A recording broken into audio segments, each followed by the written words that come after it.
नमस्कार दोस्तों, आर्य सक्सेस मंत्र में आपका बहुत बहुत स्वागत है। झारखंड समान ज्ञान का यह सेट 46 है। इससे पहले 45 तक का वीडियो नहीं देखे थे, डिस्क्रिप्शन में लिंक दिया हुआ है, वहां से आप जाकर देख सकते हैं। अगर आपको इसका पीडीएफ चाहिए तो आप हमारे टेलीग्राम चैनल या फिर हमारे व्हाट्सएप ग्रुप से जुड़ सकते हैं। दोनों का लिंक डिस्क्रिप्शन में दिया हुआ है, वहाँ से जाकर आप जुड़ सकते हैं और पीडीएफ प्राप्त कर सकते हैं। यह जो प्रत्येक सेट में टॉप 20 क्वेश्चन होती है, जो कि झारखंड के आगामी सभी एग्जाम जेपीएससी, जैसे सीजीएल यानी सचिवालय, झारखंड दरोगा, एक्साइज पुलिस, जेटेट, झारखंड कक्षपाल, वनरक्षी, Jharkhand police, Jharkhand radio operator और भी आगामी जितने भी झारखंड के एग्ज़ाम हैं, सभी के लिए ये बहुत ही महत्वपूर्ण है, क्योंकि सारे क्वेश्चन सिलेक्टेड क्वेश्चन हैं और इन्हीं से आने की संभावनाएं रहेगी।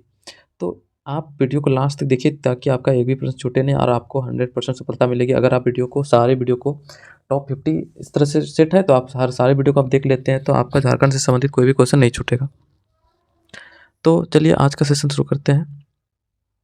पहला प्रश्न है कि पशुओं में नस्ल सुधारने व दुग्ध उत्पादन में वृद्धि के लिए किस वर्ष से गोकुल ग्राम योजना चलाई जा रही है। यानी झारखंड में जो है ना, गोकुल ग्राम योजना कब से चलाई जा रही है, तो 2004 से, याद रखना है, 2004 से गोकुल ग्राम योजना चलाई जा रही है झारखंड में। दूसरा प्रश्न पर आते हैं हम लोग। दूसरा प्रश्न कर रहा है कि सर्वाधिक महिला साक्षरता वाला जिला कौन सा है। सबसे अधिक झारखंड में सर्वाधिक महिला साक्षरता वाला जिला कौन सा है, तो रांची में सबसे अधिक साक्षरता वाला जिला। यहाँ की साक्षरता दर कितनी है, टोटल 76.10%। ठीक, अगले प्रश्न पर आते हैं हम लोग। तीसरा प्रश्न है कि किस वर्ष हो लोगों ने आत्मसमर्पण किया और सीधा कंपनी को कर देने के लिए तैयार हुए। किस वर्ष जो हो जनजाति के लोगों ने अपने आप को आत्मसमर्पित कर दिया और सीधा कंपनी को कर देने के लिए तैयार हुए, तो 1837 ईस्वी में। 1837 ईस्वी में ऐसा हुआ था। अगले प्रश्न पर आते हैं हम लोग। झारखंड में कितने राज्य विधानसभा निर्वाचन क्षेत्र है, तो 81 विधानसभा निर्वाचन क्षेत्र है टोटल झारखंड में। पांचवा प्रश्न की दामोदर घाटी में मुख्य रूप से किस प्रकार की मिट्टी पाई जाती है, तो दामोदर घाटी में मुख्य रूप से लाल मिट्टी पाई जाती है। लाल मिट्टी दामोदर घाटी में पाई जाती है, याद रखना है। बहुत इंपॉर्टेंट प्रश्न कि दामोदर घाटी के मुख्य रूप से जो है किस प्रकार की मिट्टी पाई जाती है, तो लाल मिट्टी। छठा प्रश्न है कि जमशेदपुर किस नदी के किनारे अवस्थित है। जमशेदपुर जो है ना, स्वर्णरेखा नदी के किनारे अवस्थित है, स्वर्णरेखा नदी के किनारे। सातवां प्रश्न कर रहा है कि सिकनी कोयला परियोजना झारखंड के किस जगह में स्थित है। झारखंड सिकनी जो है ना, लातेहार, याद रखना है, लातेहार जिला में है सिकनी कोयला परियोजना। अगले प्रश्न पर हम लोग आ जाते हैं। आठवां प्रश्न कर रहा है कि ईस्ट इंडिया कंपनी को दीवानी प्राप्त होने के कितने वर्षों के पश्चात कोल्हान क्षेत्र पर अंग्रेजों का आधिपत्य स्थापित हो सका था।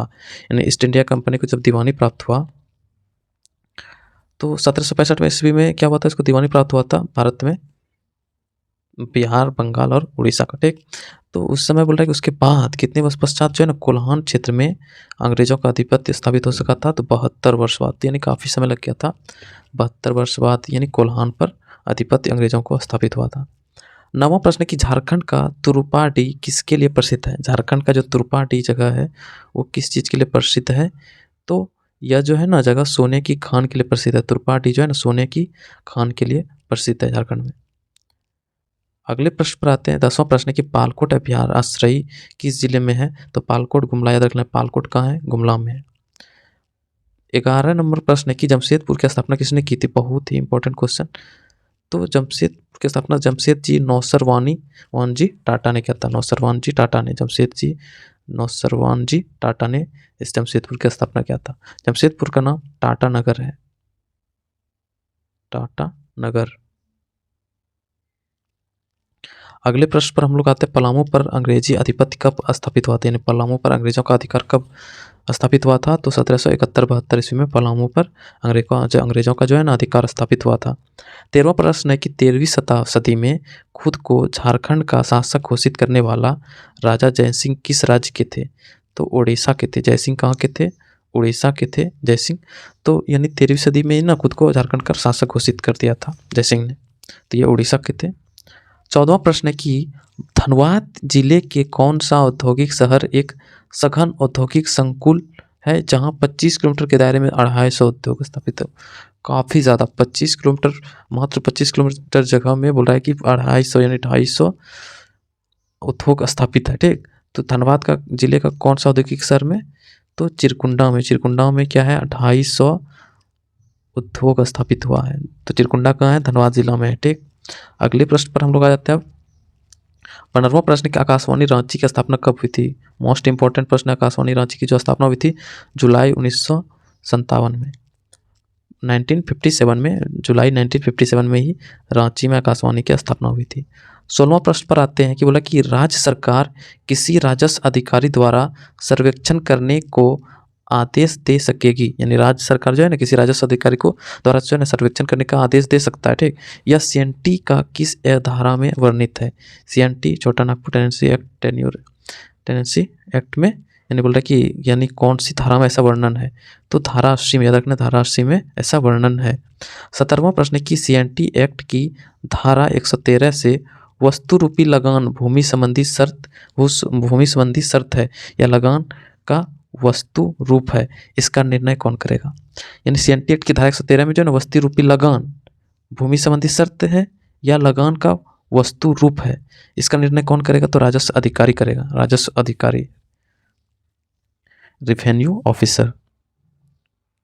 18वां प्रश्न है कि राजस्व अधिकारी के द्वारा भूस्वामी की विशेषाधिकार युक्त भूमि होने या ना होने का निर्णय सीएनटी एक्ट की किस धारा में वर्णित है?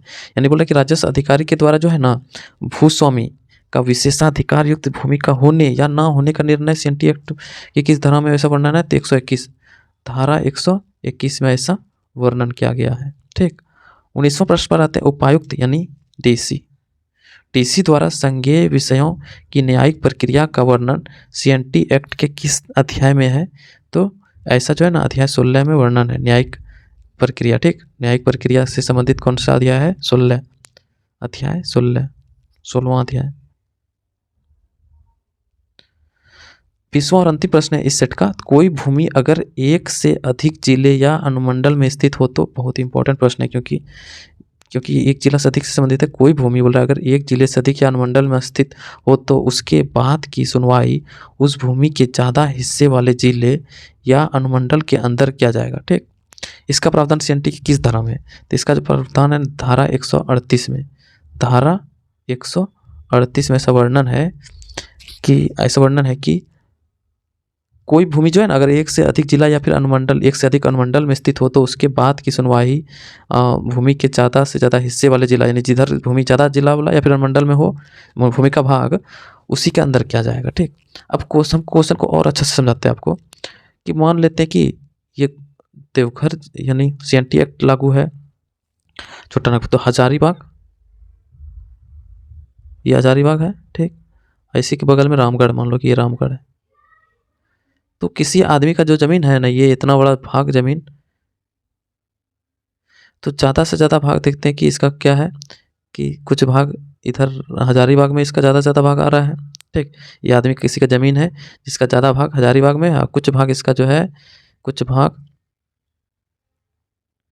तो पीला वाला भाग यानी इसका इस आदमी का हजारीबाग में है और इधर वाला भाग यानी रेड वाला भाग हजारीबाग में है और इधर रामगढ़ में इसका पीला वाला भाग रामगढ़ में, ठीक।